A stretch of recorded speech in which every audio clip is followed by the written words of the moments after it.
नमस्कार मंडळी, मेजवानीमध्ये तुम्हा सगळ्यांचं पुन्हा एकदा अगदी मनापासून स्वागत। तर आज आपण बनवणार आहोत टिफिनसाठी झणझणीत अशी गवारीची सुक्की भाजी। तर सगळ्यात आधी कढईमध्ये अगदी थोडंसं तेल घ्यायचं आहे, त्यामध्ये गवारी घालायची आहे। तर गवारी स्वच्छ मी आधी धुवून घेतलेली आहे आणि छान अशी गवारी 5 मिनिट आपण भाजून घेणार आहोत। गवारीची भाजी करण्याआधी व्यवस्थित भाजून घेतली तर त्याचा उग्र वास येत नाही आणि लवकर गवारीची भाजी शिजली जाते। तर छान असे छोटे छोटे काळे डॉट येतात त्यावरती, तोपर्यंत ही व्यवस्थित भाजून घ्यायची आहे। तर आता ही मी भाजी काढून घेते। त्यानंतर इथे मी तेल घेतलेलं आहे, त्यामध्ये 1 चमचा मोहरी घालायची आहे। मोहरी व्यवस्थित तडतडू द्यायची आहे। मोहरी तडतडली की अर्धा चमचा इथे मी जिरे घालते, कढीपत्त्याची पानं घालायची आहेत। त्यानंतर छान अशी फोडणी तडतडली की मी 7 ते 8 लसणाच्या पाकळ्या बारीक टेचून घेतलेल्या आहेत त्या घालते। लसूण लाल झाला की यामध्ये मी 2 कांदे बारीक चिरलेले आहेत ते घालणार आहे।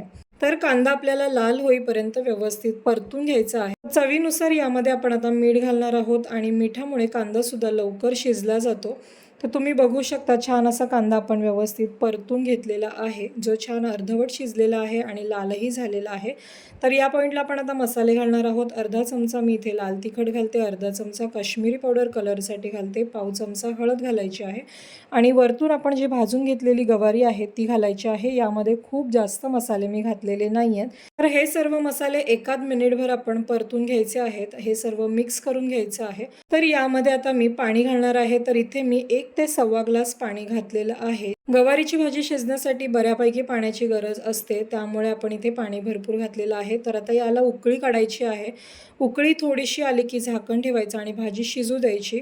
तुम्ही बघू शकतात 5 ते 7 मिनिटांनंतर अर्धवट भाजी शिजलेली आहे, यामधलं पाणी आटलेलं आहे। तर आता इथे मी घालणार आहे शेंगदाण्याचा कूट। तर अर्धा ग्लास मी पुन्हा पाणी घातलेलं आहे। त्यानंतर यामध्ये मी 4 चमचे शेंगदाण्याचा कूट घालणार आहे। तर शेंगदाण्याचा कूट तुम्ही तुमच्या अंदाजानुसार तुम्हाला किती आवडतो त्यानुसार कमी जास्त करू शकता, पण या भाजीमध्ये शेंगदाण्याचा कूट खरंच खूप छान लागतो। तर आता हे सर्व आपण मिक्स करून घ्यायचं आहे। या पाण्यामध्ये शेंगदाण्याचा कूट सुद्धा शिजेल आणि अजून अर्धवट राहिलेली भाजी सुद्धा शिजेल। तर 5 ते 10 मिनिटांनंतर मी झाकण काढलेलं आहे आणि तुम्ही बघू शकता छान असं भाजी शिजलेली आहे, त्याला छान घट्टपणा आलेला आहे। शेंगदाण्याच्या कुटामुळे भाजी मिळून येते। तर उरलेलं थोडंफार पाणी आहे ते आपण आता आटवून घेऊया। जर तुम्हाला ही भाजी थोडी पातळ आवडत असेल तर तुम्ही यामध्ये पाणी ठेवू शकता। मला सुक्की फडफडीत ही भाजी छान लागते, आवडते। तर तुम्ही बघू शकता तिथे पाणी सर्व भाजीतलं आटलेलं आहे। वरतून भरपूर अशी कोथिंबीर घालायची आहे। कोथिंबीर व्यवस्थित छान अशी मिक्स करून घेऊयात। तयार आहे आपली गवारीची झणझणीत अशी भाजी, जी अगदी कमी वेळेमध्ये कमी साहित्यात तयार झालेली आहे आणि अतिशय टेस्टी लागते। या पद्धतीने तुम्ही सुद्धा बनवून बघा। ही भाजी चपातीबरोबर, भाकरीबरोबर खूप छान लागते।